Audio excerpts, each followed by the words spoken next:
प्रधानमंत्री Narendra Modi SCO summit के लिए चीन के दौरे पर गए थे। चूंकि इन दिनों अमेरिका लगातार भारत पर हमलावर है, इसलिए भारत व्यापार और स्ट्रेटेजिक पार्टनरशिप के लिए दूसरे ऑप्शन तलाश रहा है। इस कॉन्टेक्स्ट में प्रधानमंत्री का चीन दौरा महत्वपूर्ण हो गया था, क्योंकि इस दौरान वो न सिर्फ एससीओ समिट में बल्कि एक बायलैटरल मीटिंग के लिए भी शी जिनपिंग से मिले।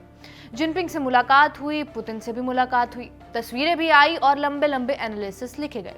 हमने राजदूत में भी आपको इस बारे में बताया। लेकिन इस दौरे पर प्रधानमंत्री की एक मीटिंग की चर्चा बाकी से ज्यादा नहीं तो कम भी नहीं थी। वो थी मोदी की काई ची के साथ मुलाकात। काई ची चीन की कम्युनिस्ट पार्टी के टॉप 7 नेताओं में से एक हैं, जिनपिंग के चीफ ऑफ स्टाफ हैं और राइट हैंड। काई ची जिनपिंग के बहुत करीबी हैं। जनवरी 2025 में जब अमेरिका में राष्ट्रपति ट्रंप का शपथ समारोह हुआ, तब भी अमेरिका चाहता था कि काई ची उसमें शामिल हो।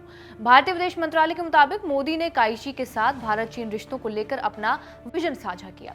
जवाब में काई ने यह कहा कि चीन दोनों देशों के नेताओं के बीच बनी सहमति के आधार पर भारत के साथ दोस्ताना सपोर्ट और बढ़ाएगा। जिनपिंग तो जिनपिंग है, लेकिन काई ची को इतनी फुटेज क्यों मिल रही है, जानेंगे आज ही के इस वीडियो में।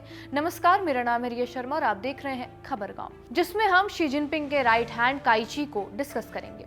काई ची कोई आम डिप्लोमेट नहीं है, वो कम्युनिस्ट पार्टी के जनरल ऑफिस के डायरेक्टर हैं। ये ऑफिस पार्टी का कंट्रोल रूम है जो शी जिनपिंग के आदेशों को मिनिस्ट्रीज तक लागू करता है। जैसे मान लीजिए अगर भारत और चीन को सीधी उड़ानें शुरू करनी है, वीजा के रूल्स को आसान करना है, बॉर्डर पर व्यापार बढ़ाना है, तो काई ची का ऑफिस इन फैसलों को लागू कर सकता है। पोलित ब्यूरो स्टैंडिंग कमेटी में काई ची नंबर 5 पर है। इस कमेटी को राष्ट्रपति की कैबिनेट जैसा माना जाता है। 7 लोगों से बनी ये कमेटी ही चीन को चलाती है और यही देश का सबसे अहम फैसला लेने वाला ग्रुप है। कमेटी में होने के साथ साथ काई जिनपिंग के चीफ ऑफ स्टाफ भी हैं। माओ जेडोंग के समय के बाद पहली बार कोई नेता इन दोनों बड़े पदों पर एक साथ है। काई ची को जिनपिंग का सबसे भरोसेमंद व्यक्ति माना जाता है। आमतौर पर स्टैंडिंग कमेटी के सदस्य विदेश यात्राओं पर नहीं जाते, क्योंकि वो अपने अपने इलाके और क्षेत्र संभाल रहे होते हैं। लेकिन काई ची इकलौते ऐसे नेता हैं जो जिनपिंग के साथ विदेश गए। 2023 में जिनपिंग अमेरिकी राष्ट्रपति जो बाइडेन, रूस के व्लादिमीर पुतिन और दक्षिण अफ्रीका के सिरिल रामाफोसा से मिले। इन तीनों मुलाकातों में काई जिनपिंग के साथ थे। ब्लूमबर्ग से बात करते हुए अटलांटिक काउंसिल के ग्लोबल चाइना हब के एक्सपर्ट वेंटी सुंग कहते हैं कि काई का रुतबा आज के बड़े बड़े चीनी अधिकारियों से भी ज्यादा है। उनकी हैसियत चीन के दूसरे सबसे बड़े नेता प्रीमियर ली कियांग के बराबर है। शी जिनपिंग ने हाल ही में सेना और विदेश मंत्रियों को हटाया, लेकिन काई पर उनका भरोसा ये दिखाता है कि उनका इनर सर्कल एकदम स्टेबल है। एक्सपर्ट वेंटी सुंग ये भी कहते हैं कि जिनपिंग को काई ची पर बहुत भरोसा है, जो आज के बड़े बड़े चीनी नेताओं से भी कई ज्यादा है। उनकी ताकत अब प्रधानमंत्री ली कियांग जितनी ही मानी जाती है, जो जिनपिंग के हर फैसले को हकीकत में बदलते हैं। अब ये जानना जरूरी है कि जिनपिंग का भरोसा जीतने वाले नेता उन तक कैसे पहुंचे। 1955 में फुजियान में जन्मे काई ची एक आम परिवार से थे। वो शी जिनपिंग की तरह किसी एलीट परिवार से नहीं आते हैं। शुरुआत में खेती का काम करते थे। 1975 में कम्युनिस्ट पार्टी में शामिल हुए।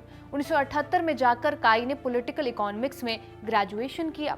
फुजियान में रहकर ही उन्होंने कम्युनिस्ट पार्टी के लिए 19 साल तक काम किया, पार्टी सचिव के निजी सचिव के तौर पर। यहाँ उनकी मुलाकात हुई शी जिनपिंग से। दोनों ने मिलकर फुजियान में काम किया और इसी दौरान काई ची ने जिनपिंग की 8-8 स्ट्रैटेजी को लागू करने में मदद की। ये जिनपिंग की एक योजना थी जिसका फोकस झेजियांग को मजबूत करने पर था। जिनपिंग ने तब काई की मेहनत और वफादारी को देखा और यही वो दौर था जब काई ने शी जिनपिंग का भरोसा जीत लिया। 1996 में काई सेनमिंग शहर के मेयर बने। 1999 में उन्हें झेजियांग भेजा गया, जहां उन्होंने 15 साल तक काम किया और धीरे धीरे डिप्टी प्रोविंशियल गवर्नर तक पहुंचे, माने जैसे हमारे यहाँ किसी सूबे के डिप्टी सीएम होते हैं। काई की किस्मत असल में चमकी 2014 में, जब उन्हें नेशनल सिक्योरिटी काउंसिल में डिप्टी डायरेक्टर बनाया गया। इस काउंसिल के अध्यक्ष शी जिनपिंग थे। 2015 में उन्हें मिनिस्टर रैंक मिला और 2016 में वो बीजिंग के मेयर बने। बीजिंग आने से पहले काई सोशल मीडिया पर बहुत एक्टिव थे। उनके 10 मिलियन फॉलोअर्स थे। वो युवाओं के सुसाइड करने जैसे मुद्दों पर बात करते थे। उनका ओपन माइंडेड स्वभाव ही लोगों को बहुत पसंद आया। काई ऐसे मुद्दों पर खुलकर बात करते थे जिन पर आम तौर पर जूनियर अधिकारी बोलने से भी बचते हैं। जैसे 2011 का उदाहरण ले लीजिए। तब फेसबुक के सीईओ मार्क जकरबर्ग चीन आए। तब काई ने अपने सोशल मीडिया पेज पर लिखा कि ये शर्म की बात है कि चीन में फेसबुक नहीं है, क्योंकि ये सिलिकॉन वैली का सबसे अच्छा सोशल मीडिया प्लेटफॉर्म है। उनके इसी अंदाज ने उन्हें लोगों में फेमस कर दिया। काई में एक किस्म की फ्लैम्बोयंस भी है। वो अपने बाल डाई नहीं करते, अमेरिकी शो हाउस ऑफ कार्ड्स के बहुत बड़े फैन हैं और खुले तौर पर एप्पल का आईफोन और आईपैड यूज करते हैं। जैसा हमने आपको पहले बताया, शी जिनपिंग के सत्ता में आने के बाद काई की तरक्की तेज हुई। 2017 में काई पार्टी के प्रमुख बने। 2022 में उन्हें पॉलिट ब्यूरो स्टैंडिंग कमेटी में शामिल किया गया। उसी साल चीन में होने वाले विंटर ओलंपिक्स को काई ने सफल बनाया और उस समय कोविड भी था। कोविड के दौरान भी बीजिंग में लॉकडाउन नहीं लगा। उन्होंने सख्त टेस्टिंग और कोविड बबल बनाकर विदेशी खिलाड़ियों को सुरक्षित रखा। 2023 में वो जनरल ऑफिस के डायरेक्टर बने। काई पहले ऐसे शख्स थे जिन्होंने जिनपिंग की तुलना में माओ से की थी।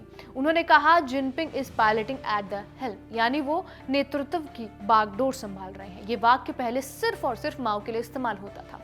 चीन के नंबर 5 के अधिकारी के रूप में काई बैठकों के लिए जिम्मेदार हैं। पार्टी की विचारधारा आइडियोलॉजी को लागू करते हैं जिसमें शिक्षा से लेकर जिनपिंग की सभी नीतियां शामिल है। काई ची वही शख्स है जो शी जिनपिंग को किसी भी देश के साथ संबंधों को सुधारने के लिए प्रोत्साहित कर सकते हैं।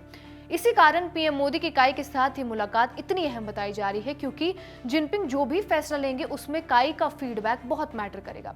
ये मुलाकात ये भी बताती है कि भारत चीन से संबंध सुधारने में कितना वक्त और एनर्जी इन्वेस्ट कर रहा है। नतीजा क्या होगा ये वक्त बताएगा। आपका इस वीडियो के ऊपर क्या कुछ कहना है हमें कॉमेंट करके जरूर बताएं। कैमरे के पीछे है अभिषेक, मेरा नाम है रिया। आप देखते रहिए खबरगांव। शुक्रिया।